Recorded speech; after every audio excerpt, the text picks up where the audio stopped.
GT Holidays, South India's #1 travel brand. You know you are special when you're with GT Holidays. எங்க சேதாரத்துக்கு மேல கொடுத்தீங்கன்னா உங்க காசை waste பண்ற மாதிரி தான்.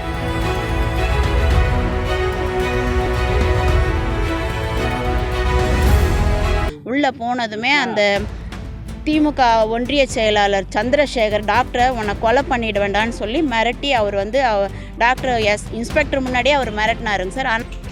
விழுப்புரம் மாவட்டம் திருவெண்ணைநல்லூர் பகுதியைச் சேர்ந்தவர் சந்திரசேகரன். திமுகவை சேர்ந்த இவர் திருவெண்ணைநல்லூர் கிழக்கு திமுக ஒன்றிய செயலாளராக உள்ளார். இவருடைய அண்ணன் ராஜா என்பவர் விழுப்புரம் நகர பகுதியில் உள்ள தனலட்சுமி கார்டனில் வசித்து வருகிறார். இந்த நிலையில் ராஜா தன்னுடைய காரை தனது வீட்டருகே நிறுத்தாமல் அவரது வீட்டிற்கு பக்கத்து தெருவில் உள்ள பல் மருத்துவமனை அலுவலகம் முன்பாக நிறுத்துவதை வழக்கமாக கொண்டிருந்தார். இது அங்கு குடியிருப்பவர்களுக்கும் மருத்துவமனை வருவோர்களுக்கும் இடையூறாக இருந்ததாக சொல்லப்படுகிறது. இதை கவனித்து வந்த பல் மருத்துவமனையில் பணிபுரியும் ஊழியர்கள் ராஜாவிடம் இங்கு காரை நிறுத்த வேண்டாம் என பலமுறை கூறி வந்துள்ளனர். ஆனால் அதையெல்லாம் கண்டு கொள்ளாத ராஜா தன்னுடைய காரை அந்த இடத்திலேயே நிறுத்தி வந்துள்ளார். இந்நிலையில் கடந்த 23ஆம் தேதியன்று ராஜா தன்னுடைய 2 கார்களை பக்கத்து தெருவில் நிறுத்தியுள்ளார். இதை பார்த்த பல் மருத்துவமனையில் பணிபுரியும் ஊழியரான மகேஸ்வரி என்பவர் ராஜாவிடம் இங்கு காரை நிறுத்த வேண்டாம் என கூறி வாக்குவாதத்தில் ஈடுபட்டுள்ளார்.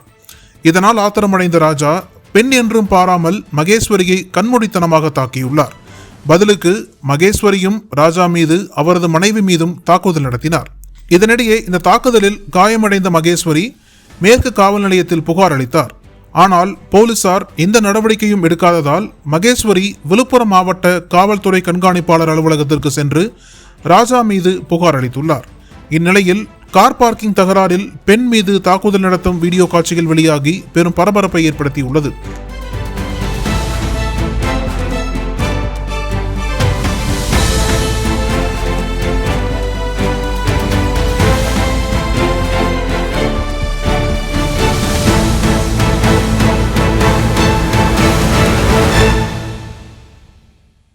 பேஷண்ட்ஸ் வருவாங்க, வைக்கில் எடுங்கன்னு சொன்னதுக்கு என்னை அப்படி தாண்டி நிறுத்துவேன்னு சொல்லி என்னை தகாத வார்த்தையில் பேசி என்னை இழுத்து அடித்து வல்கராக பேசி எனக்கு இது மார்பெல்லாம் பிடிச்சி இழுத்து அசிங்கப்படுத்தி என்னை முடியெல்லாம் இழுத்து போட்டு அடித்தாங்க சார். அடிச்சுட்டு நான் சொன்னேன் எஸ்பி நான் போயிட்டு வெஸ்ட் ஸ்டேஷனில் போய் கம்ப்ளைண்ட் கொடுத்தேன் சார்.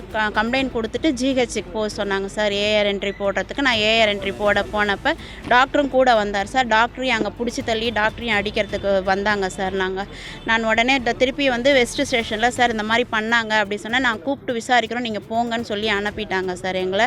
நாங்கள் திருப்பி வீட்டுக்கு வந்துவிட்டோம். ஆனால் திருப்பி அவங்க எங்களை எது வரைக்கும் கூப்பிடவே இல்லை. நேற்று 12 மணிக்கு வந்தாங்க சார். வந்துட்டு சிசிடிவி ஃபுட்டேஜ் எங்கே கொடுங்கன்னு கேட்டாங்க. எங்கள் கிட்ட இல்லை ஏற்ற மாதிரி டாக்டர் வீட்டில் இருக்கோம் பாருங்கன்னு சொன்னோம். 4 மணிக்கு எத்தனை மணிக்குன்னு கேட்டாங்க. சண்டே 4 o'clockன்னு சொன்னோம். உடனே அவங்க போய் அங்கே சிசிடிவி ஃபுட்டேஜ் எடுத்துகிட்டு வந்துட்டு நாங்கள் பேசிக்கிறோம் அப்படின்னு சொல்லிட்டு அவங்க போயிட்டாங்க சார். போயிட்டு ஈவினிங் ஒரு 6:30 இருக்கும். வந்துட்டு திருப்பி என்னமோ மார்க்கேஜ்லாம் பண்ணிவிட்டு நாங்கள் ரிமாண்ட் பண்ண போகிறோம் அப்படின்னு சொன்னாங்க. பட் என்னை எதுவும் பண்ணலை.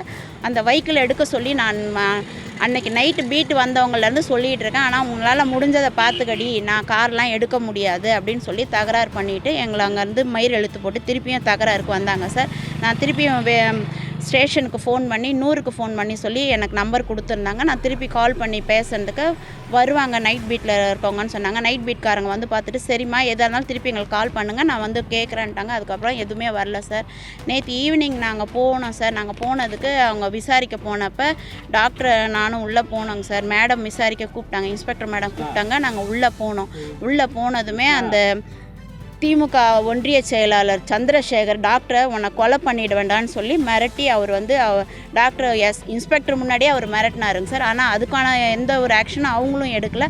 ஆனால் இது வரைக்கும் எனக்கு எந்த ஆக்ஷனும் இல்லை. அதனால் நான் எஸ்பி ஆஃபீஸில் பெட்டிஷன் கொடுக்க வந்திருக்கேன் சார். அனல் பறக்கும் செய்திகளை அப்டேட் செய்து கொள்ள நக்கீரன் களத்தை இப்போவே சப்ஸ்கிரைப் பண்ணுங்கள்.